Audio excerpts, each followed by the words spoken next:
சொல்லும்போது 10,000 மேற்பட்டோர் கலந்து கொள்வார்கள் சொன்னீங்க. அந்த இடம் சின்ன இடம், அளவு திருச்சி சரௌண்டிங் நியர்பை டிஸ்ட்ரிக்ட்லேருந்து வருவாங்க. இடம் போதுமானதாக இருக்குமா? அவர் விமான நிலையத்தில் இறங்குகின்ற காலை வைக்கின்ற இடமே திருச்சி கிழக்கு தொகுதி. அவர் அங்கே இருந்து கல்லூரி மைதானத்திற்கு வருகின்ற வரையிலும், கல்லூரி மைதானம் இருப்பதும் திரும்பி போவதும் எல்லாமே திருச்சி கிழக்கு தொகுதி தான். எனவே எல்லா இடங்களிலும் அவர் மக்களை சந்திப்பார். மக்களுடைய அன்பையும் வரவேற்பையும் அவர் ஏற்றுக்கொள்கிறார். வரவேற்பு கொடுக்கக்கூடிய வகையில் ரோட் ஷோ மாதிரி எதாவது ஏற்பாடு பண்ணியிருக்காமா மக்களுக்கு? ரோட் ஷோ அதாவது நம்ம திருச்சி ரோடே உங்களுக்கு பிராட் ரோடு, மக்கள் பார்க்கட்டுமே.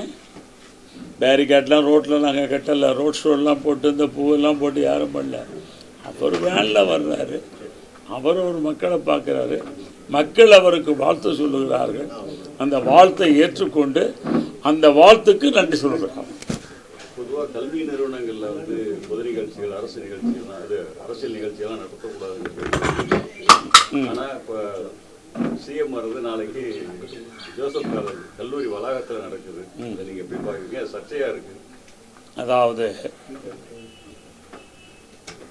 ஒரு அரசாணை போடப்பட்டிருக்கிறது. பள்ளிகள் கல்லூரிகள், அதாவது கல்லூரி நீங்கள பள்ளிக்கு தான் அந்த ஜீவோ, அதுவும் போன திமுக ஆட்சியிலே கடைசி நேரத்திலே போடப்பட்ட உத்தரவு. அந்த உத்தரவுக்கு அவர்களை நான் திருப்பி கேட்கிறேன். அதே ஜோசப் பள்ளி வளாகவே நான் சொல்கிறது பள்ளி வளாகத்திலே உங்கள் தந்தை கருணாநிதி அவர்கள் திருமணத்தை நடத்தவில்லையா? உங்கள் தந்தை கல்லூரி வளாகத்துக்குள்ளே பள்ளி வளாகத்தில் லாலிகாலிலே கூட்டம் பேசவில்லையா? பேரறிஞர் பெருந்தை அண்ணா அவர்கள் பேசவில்லையா? கர்மவீர காமராஜர் அவர்கள் பேசவில்லையா?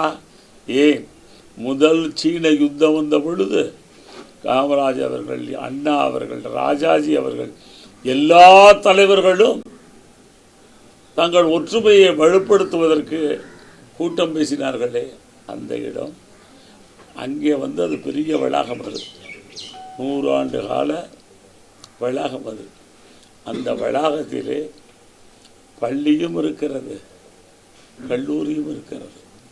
அது மிகப்பெரிய சோலை. நாங்கள் கூட்டம் நடத்துவது கல்லூரி மைதானத்திலே. அதற்கு மேற்கே ஒரு மைதானம் இருக்கிறது. கல்லூரி மைதானத்திலே மட்டும் நடைபெறுகிறது.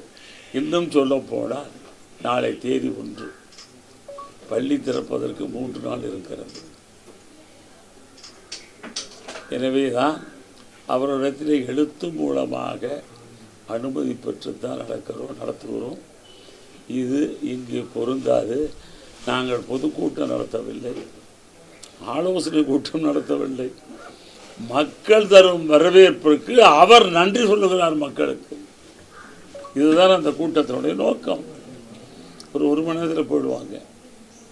வேற என்ன சந்தேகம்? மக்களுக்கு நன்றி சொல்லுகிறார் சார். மக்களுடைய கோஷங்கள், மக்களுடைய எதிர்பார்ப்பு எதுவோ அதை ஒரு நாட்டினுடைய முதலமைச்சர் நிறைவேற்றி தர வேண்டும். இப்போது ஒரு கோரிக்கை வருகிறது, அவர் இடத்துல மனுக்கள் கொடுத்திருக்கிறார்கள். அது திருச்சியில் இருக்கக்கூடிய கிழக்கு தொகுதி மக்களாக இருக்கலாம், யார் வேணா இருக்கலாம். அந்த கோரிக்கைக்கு அவர் பதிலளிக்க வேண்டும் அல்லவா? ஒரு முதலமைச்சருக்கு கட்சியும் ஒரு பேரல், ஆட்சியும் பேரல், ரெண்டும் இல்லாமல் பண்ண முடியாது. இப்போ நீங்கள் சொல்றீங்க சார், பெரியார், அண்ணா இவங்கெல்லாம் இதெல்லாம் கலந்துக்கிட்டாங்க, கல்லூரி வளாகத்தில் இருந்ததில் கலந்துக்கிட்டாங்க. அப்போ அந்த சட்டத்திட்டங்கள் எனக்கு தெரிஞ்ச வரைக்கும் அந்த மாதிரி இல்லை. இப்போ கல்லூரி பள்ளி வளாகத்தில் நடத்தக்கூடாதுங்கிறது அரசு ஆணை வெளியிட்டது பள்ளிக்கு மைதானத்திற்கு மட்டும்தான். கல்லூரிக்கு college education, higher education GO போடல. இது இப்போ நடத்துகிறது கல்லூரி மைதானத்தில். என்னங்க இல்லை போர்டு இல்லைண்ணே, ஒரு விஷயம் நானும் திருச்சிக்காரண்ணே. எது கல்லூரி மைதானம், எது ஸ்கூல் மைதானம்னு உங்களுக்கு எனக்கு தெரியுமா? அவங்களுக்கு தெரியும், நிர்வாகத்துக்கு தெரியும். அந்த நிர்வாகமே கல்லூரி மைதானம் என்று கடிதம் கொடுத்து விட்ட பொழுது இந்த சர்ச்சைக்கு எங்கே இருக்கிறது வேலை?